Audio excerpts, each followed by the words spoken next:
Les élections européennes auront lieu dans moins d'un mois. Les candidats sont sur le terrain dans les différents États membres. Nous poursuivons notre présentation des différents partis politiques au sein du Parlement européen. Aujourd'hui, nous nous arrêtons sur le groupe social-démocrate. Les sociaux-démocrates espèrent bien profiter du succès de Pedro Sánchez en Espagne pour rebondir à l'échelle européenne. Il représente la deuxième force politique au Parlement européen. Certaines personnalités sont des figures des institutions, à l'instar de la chef de la diplomatie de l'Union, Federica Mogherini. L'Italienne est ainsi au centre des débats internationaux, comme par exemple sur l'Iran. Elle n'a pas hésité à dénoncer le retrait américain de l'accord sur le nucléaire iranien et continue à défendre la voie du multilatéralisme face au risque du repli sur soi. Fondé en 1992, le Parti socialiste européen regroupe un ensemble de formations différentes qui vont des socialistes au Parti démocrate en passant par les travaillistes à travers l'ensemble du continent. Malgré ce large spectre politique, le groupe est en perte de vitesse. À l'heure actuelle, les socialistes sont au pouvoir dans moins d'un quart des États membres.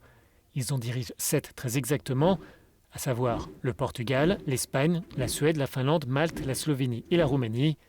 Les sociaux-démocrates ont connu ces dernières années de lourdes défaites en France, en Belgique et en Italie. Lors des dernières élections européennes en 2014, le Parti socialiste européen avait remporté 191 sièges au Parlement, mais les projections annoncent un nouveau recul à l'issue du scrutin pour l'Alliance progressiste des socialistes et démocrates. Le groupe a choisi Frans Timmermans comme tête de liste pour mener la campagne électorale. Le Néerlandais est actuellement le premier vice-président de la Commission européenne. Avec son large portefeuille politique au sein de l'institution, il a mené certains des dossiers les plus délicats et controversés de cette législature, comme par exemple la question migratoire. Le dossier a fracturé les États membres et a fragilisé le projet européen. Plus de la moitié des personnes qui arrivent en Europe sont des gens qui viennent de pays où ils n'ont pas de raison de demander l'asile. Les sociaux-démocrates plaident pour une politique sur la migration et l'asile plus juste, basée sur la solidarité et une responsabilité partagée. L'accord migratoire avec la Turquie est critiqué, les quotas sont rejetés et les navires de secours sont hackés.